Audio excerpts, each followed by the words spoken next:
오늘 심층 해설은 앞서서 과학뉴스 시간에 말씀드렸듯이 검은 양 효과입니다. 그 관장님이 이제 좀 준비를 하셨는데 미니 강연처럼 좀 해주시면 저는 잘 듣고 중간에 궁금한 게 있으면 여쭤보겠습니다. 예, 시간이 짧아서 그냥 좀 간단하게 이야기를 하면 좋겠어요. 예, 그러니까 검은 양 효과라는 건 아까도 말씀드렸지만 원래는 다른 놈에 대한 배척입니다. 다른 놈의 이야기를 배척하고 예, 자기 편을 이제 봐주는 거였어요. 예, 근데 자기 편이 되는 게 쉬운 일이 아닌 거예요. 음, 그러니까 예를 들어서 생물학적인 관계, 내 아들, 내 딸, 내 가족은 기본적으로 자기 편인 거예요. 그렇죠. 근데 내 가족까지도, 그러니까 내 피가 안 섞여 있고 사실 아내나 남편은 처음부터 자기 편은 되는 게 아닌 거죠. 그렇죠. 그래가지고 왜 며느리를 본다든지 사위를 본다 할 때 사람들이 엄격한, 요즘은 그렇게 하지만 그 장인어른, 예비 장인어른한테 가가지고 큰절하고 좀 제 따님을 주십시오 얘기할 때 그래서 함부로 주지 않고 이것저것 물어보고 네 아빠는 뭐 하시니, 너는 뭐 어떤 공부를 했고 뭐 여러 가지를 따져봤던 거잖아요. 그렇죠. 요즘 그랬다가는 난리 나는 거죠. 그러니까 저도 그 딸이 결혼을 하는데 무슨 허락받으러 오는 게 아니라 알려주러, 통보하러 오더라고요. 이 사람이 그 사람이에요, 이런 거죠. 저는 뭐 좋은 거라고 생각합니다. 근데 자기 편이 되는 일이 쉬운 일이 아니었어요. 그래서 호된 신고식을 치르긴 마련입니다. 그러니까 직장, 동아리 뭐 이런 거 하잖아요. 예, 우리나라는 않지만 뭐 미국, 유럽의 영국의 그 명문 대학에 보면 그 신입생 신고식이 정말로 가혹해가지고 예. 자살하는 사람도 나오고 막 사회 문제도 됐죠. 그렇죠. 막 쓰레기 같은 거 먹어야 되고 얼굴에 예. 진청 바르고 막 그랬던 거잖아요. 예, 근데 사람들은 그걸 왜 해? 뭐 하지 않으면 되지 하는데 못할 수가 없는 게, 내가 케임브리지 들어가는데 옥스퍼드에 들어갔는데 들어가서 내가 이 사회에 블랙십이 되기 싫은 거예요. 그렇죠. 그러니까 내가 화이트십이 돼야 돼. 다 똑같이 들어가야 되는 거야. 처음에 내가 이 정말 모멸적인 걸 통과했어도 내가 이게 돼야 된다고 생각한 거예요. 내가 그래야지 이 좋은 대학에 왔을 때 거기서 그 주류가 될 수 있다고 생각했던 거죠. 그래서 일단 그렇게 통과하고 온 사람들은 잘해줍니다. 그러니까 너는 이걸 통과했어, 이제 우리 편이야. 그 너는 화이트 시비아가 된 거예요. 근데 그게 안 된 사람들은 그 신고식 통과하지 못하는 애들은 결국에 학교에서 따돌림 당하고 뭐 학교 생활을 제대로 하지 못하는 게 되는 거죠. 근데 그러다면 그 안에 들어오다음에도 화이트 시비 된 다음에도 그 안에서 뭔가 배척될까 두려워서 항상 예스맨이 될 수밖에 없어요.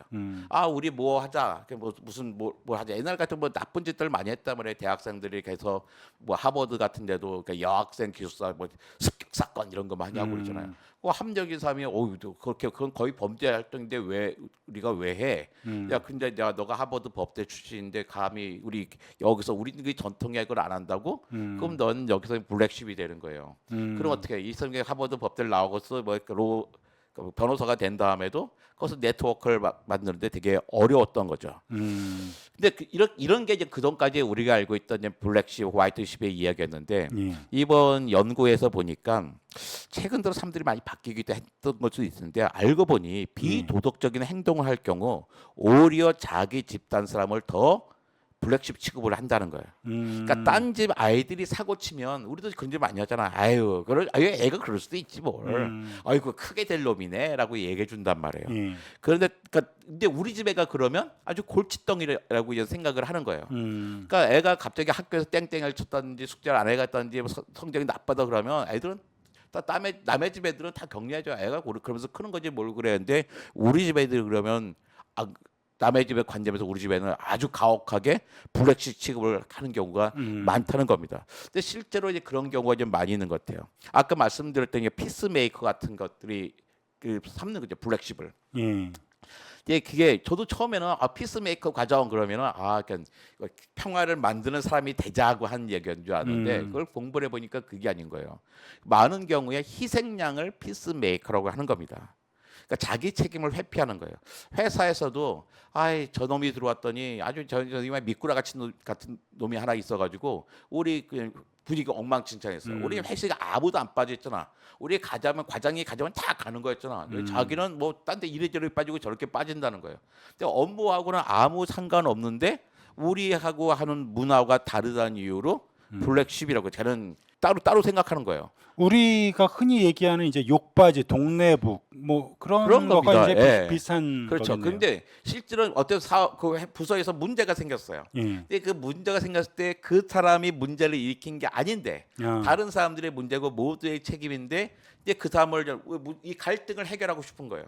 야, 우리 문제가 다 있어. 이제 문제를 다 따져보니까 너도 책임 있고 나도 책임 있고 서로가 좀 서로 기분 상하잖아요. 근데 다들 알아요. 이거 이거 다들 과장도 몇 퍼센트 누구도 뭐 주임도 몇 퍼센트 다 이거 알고 있지만 그거 상처들을 다 드러내면 가슴이 아프고 기분이 아프고 자기도 기분이 상하고 그다음에 그걸 또 극복하려면 대화 기술이 없다 보니까 한 명을 찍는 거죠. 한 명을 찍어서 제가 저 미꾸라지가 들어와서 그러니까 저놈이 들어와서 우리 분위기가 망쳐졌잖아. 망치다 보니까 어떻게 우리가 사이에서 대화가 제일 되지 않고 소통이 안 됐고 막 이런 거. 물론 소통이 안 됐겠죠.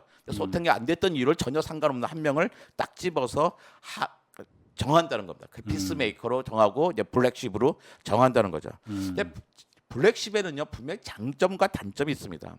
장점이 뭐냐면 진보 진영에서의 블랙십 얘기하는 거 있잖아요.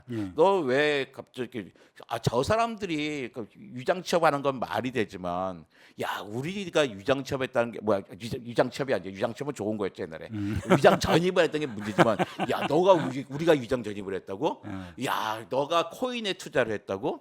너가 그게 무슨 뭘 위조해 애들 대학을 보내려고 뭘 애를 썼다고?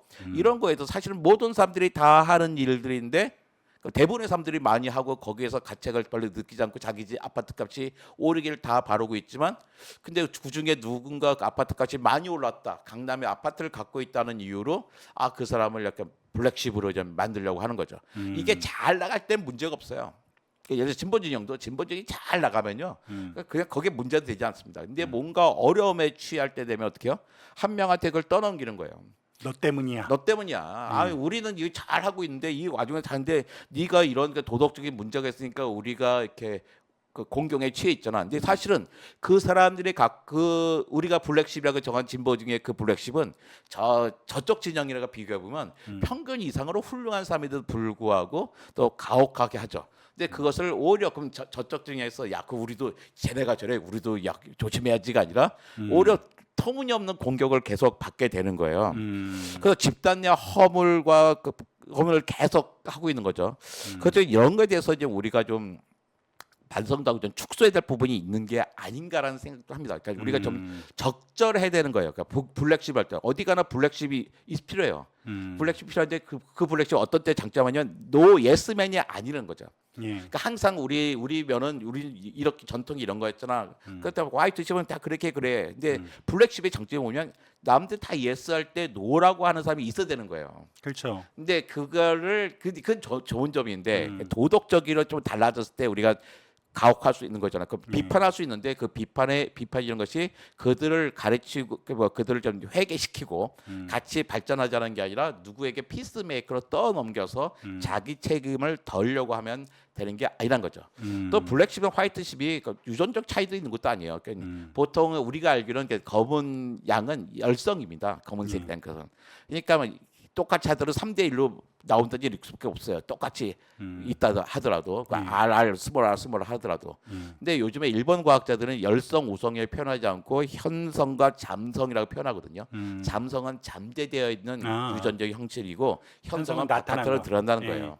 그러니까 누가 도덕적인 실수를 한다 그러면 저 사람은 비도덕적이고 내게 도덕적인 게 아니라 누구나 다 비도덕적인 요소를 가지고 있습니다. 근데 운이 좋아서 드러나지 않았을 뿐들인 거죠. 그러니까 우리가 어떤 사람에게 도덕적으로 잣대를 들이댈 때는 나한테도 한번 들여다볼 필요가 있는 것 같고, 근데 도덕적인 걸 떠나서 농구에서 그러니까 어떤 사람이 노라고 이야기한다면 그 사람이 우리의 아주 충분한 남들이 다 예스라고 할 때 노라고 할 때 블랙십이라 배척하지 말고 그의 얘기를 한 번씩 더 들어올 필요는 있는 거죠. 근데 요번에 심리학을 잘 관심이 없었는데 심리학 논문 읽어보면서 여러 가지를 생각할 기회가 있었습니다. 예, 그 블랙십만큼이나 아까 전 피스메이커도 좀 상당히 좀 새롭게 다가온 개념인데요. 여러 가지를 생각하게 하는 좀 의미를 담은 개념 같습니다.